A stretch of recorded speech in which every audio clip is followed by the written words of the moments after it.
நம்ம தினமும் நியூஸ்ல பாக்குற அரசியல் சண்டைகள் கூட்டணிகள் இதுக்கெல்லாம் பின்னாடி ஒரு பெரிய ஆட்டமே நடந்துட்டு இருக்கு. டெல்லி தமிழ்நாட்டுல தன்னோட அதிகாரத்தை எப்படி செலுத்துதுன்னு யோசிச்சிருக்கீங்களா? அதுவும் வெளிப்படையா இல்ல, கண்ணுக்கே தெரியாத சில கருவிகளை வச்சு. அப்படிப்பட்ட ஒரு கண்ணுக்கு தெரியாத அதிகாரத்தை பத்தி தான் நாம இப்போ ஆழமா பார்க்க போறோம். ஒரு கேள்வி, நியூஸ்ல வரத தாண்டி தமிழ்நாட்டுல நிஜமா என்ன நடக்குதுன்னு டெல்லிக்கு எப்படி இவ்ளோ கரெக்டா தெரியுது? வெறும் அரசியல் அறிக்கைகளை மட்டும் படிச்சு இதெல்லாம் தெரிஞ்சுக்க முடியுமா? நிச்சயமா முடியாது. அப்போ அவங்க கையில வேற என்னதான் இருக்கு? அந்த சிஸ்டம் எப்படி வேலை செய்யுது? வாங்க பாக்கலாம். சரி, வாங்க இந்த ஆட்டத்தோட விதிகளை கொஞ்சம் ஆழமா புரிஞ்சுக்கலாம். நாம பாக்குற இந்த அரசியல் சண்டைகள் மேடை பேச்சுகள் எல்லாம் ஒரு மேலோட்டமான விஷயம்தான். உண்மையான அதிகாரம், உண்மையான விளையாட்டு யார்கிட்ட அதிக தகவல் இருக்கோ அவங்க கையில தான் இருக்கு. அரசியல்ல ஜெயிக்கிறதுக்கு நீங்க எவ்ளோ பெரிய கூட்டம் கூட்டுறீங்க, யார் கூட கூட்டணி வைக்கிறீங்கன்றதெல்லாம் ஒரு பகுதிதான். ஆனா உண்மையான பவர் எங்க இருக்குன்னா, மத்தவங்களுக்கு தெரியாத ஒரு விஷயத்த நீங்க தெரிஞ்சு வைக்கிறதுல தான். அந்த மாதிரி தகவல்களை திரட்ட டெல்லி என்னென்ன கருவிகளை பயன்படுத்துது, வாங்க ஒவ்வொன்னா பாப்போம். டெல்லியோட இந்த தகவல் வலைப்பின்னல்ல முதல் லேயர் ரொம்பவே பாரம்பரியமான ஒண்ணு, ஆனா ரொம்ப பவர்ஃபுல். அது என்னன்னா, மனிதர்களை வச்சே தகவல்களை சேகரிக்கிற ஒரு நெட்வொர்க். சொல்லப்போனா இதுதான் களத்துல இருக்கிற டெல்லியோட கண்ணும் காதும். அதுதான் இன்டெலிஜென்ஸ் பியூரோ, அதாவது நம்ம எல்லாருக்கும் தெரிஞ்ச ஐபி. தமிழ்நாட்டுல இவங்களுக்காகவே தனியா ஃபீல்ட் ஆபீஸ் எல்லாம் இருக்கு. அவங்களோட வேலை என்ன தெரியுமா? இங்க இருக்கிற அரசியல் கட்சிகள் என்ன செய்யுது, தலைவர்கள் யார மீட் பண்றாங்க, மக்களோட மனநிலை எப்படி இருக்குன்னு எல்லாத்தையும் கண்காணிச்சு ஒரு டீடைல்ட் ரிப்போர்ட்டா டெல்லிக்கு அனுப்புறதுதான். இந்த மேற்கோள் ஒரு முக்கியமான விஷயத்த நமக்கு சொல்லுது. ஐபி கொடுக்கிற ரிப்போர்ட்டு சும்மா ஒரு ஃபைல்ல தூங்காது. அதுதான் ஆளுநர் அனுப்புற ரகசிய அறிக்கைக்கு அடிப்படை. உள்துறை அமைச்சகம் எடுக்கிற முடிவுகளுக்கு ஆதாரம்.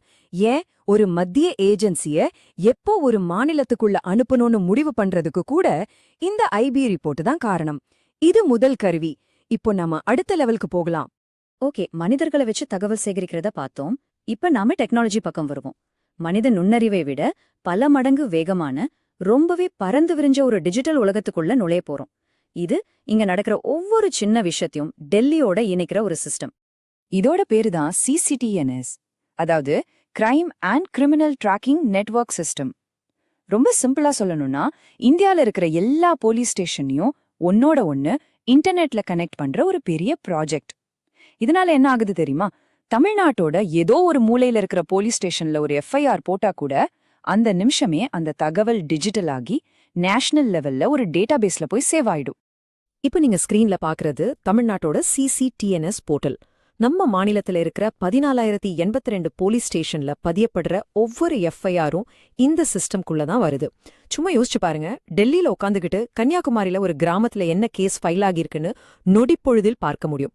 இது எவ்வளோ பெரிய சக்தி வாய்ந்த ஒரு விஷயம். சரி, சிசிடிஎன்எஸ் ஒரு லேயர்னு சொன்னா, இதுக்கு மேல இன்னும் ஒரு பெரிய, இன்னும் சக்தி வாய்ந்த அடுக்கு இருக்கு. சிசிடிஎன்எஸ் மாதிரி பல சிஸ்டம்கள்ல இருந்து வர்ற டேட்டாவெல்லாம் ஒன்னா சேர்த்து பார்க்குற ஒரு மாஸ்டர் சிஸ்டம் இது.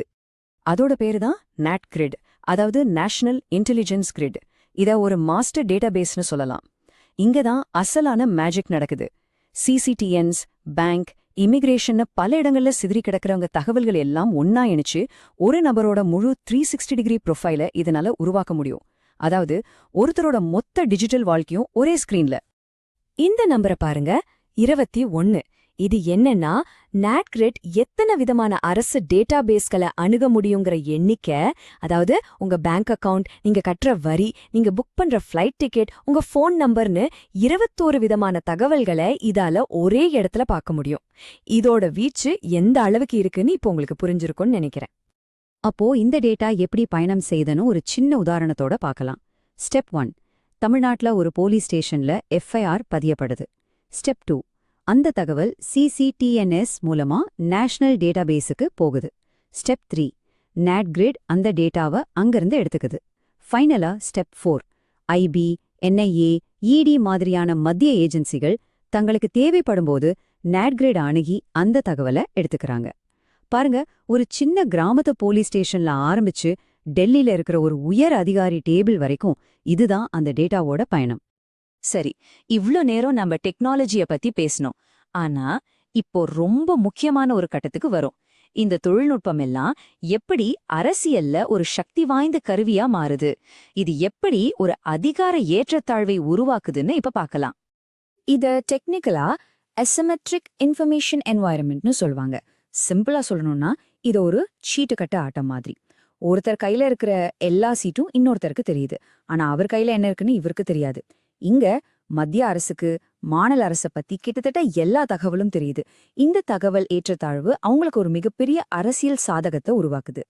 இந்த தகவல் பலத்தை வச்சு என்னெல்லாம் செய்ய முடியும்? ஒரு அரசியல் தலைவர் அடுத்து என்ன மூவ் பண்ண போறாருன்னு முன்கூட்டியே தெரிஞ்சுக்கலாம். அவர் ரகசியமா யார சந்திக்கிறாருன்னு கண்காணிக்கலாம். அவரோட நிதி பரிவர்த்தனைகள்ல ஏதாவது சிக்கல் இருக்கான்னு பார்க்கலாம். இந்த தகவல்களை வச்சுதான் சரியான நேரத்துல அரசியல் ரீதியா தலையிடுறது, மத்திய ஏஜென்சிகளை அனுப்புறது, ஆளுநர் மூலமா அழுத்தம் கொடுக்கறதுன்னு டெல்லி தன்னோட காய்களை நகர்த்திக்கிட்டே இருக்கு. நாம இந்த விவாதத்தோட கிட்டத்தட்ட இறுதிக்கு வந்துட்டோம். களத்துல இருக்கிற மனித நுண்ணறிவையும் இந்த பிரம்மாண்டமான டிஜிட்டல் கண்காணிப்பு அமைப்புகளையும் ஒன்னா சேர்க்கும்போது நாம முன்னாடி ஒரு முக்கியமான கேள்வி வந்து நிக்குது.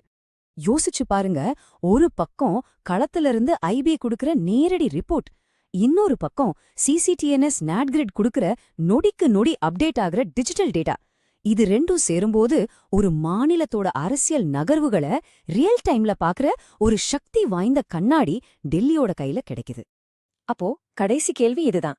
இந்த டிஜிட்டல் உலகத்துல இது மாதிரியான கண்காணிப்பு கருவிகள் தேசிய பாதுகாப்புக்கு அவசியமான ஒண்ணுதானா, இல்ல அதுவே ஒரு அரசியல் ஆயுதமா பயன்படுத்தப்படுதா? பாதுகாப்புக்கும் அரசியல் அதிகாரத்துக்கும் நடுவுல இருக்கிற அந்த மெல்லிய கோட்டை நாம எங்க வரையறது?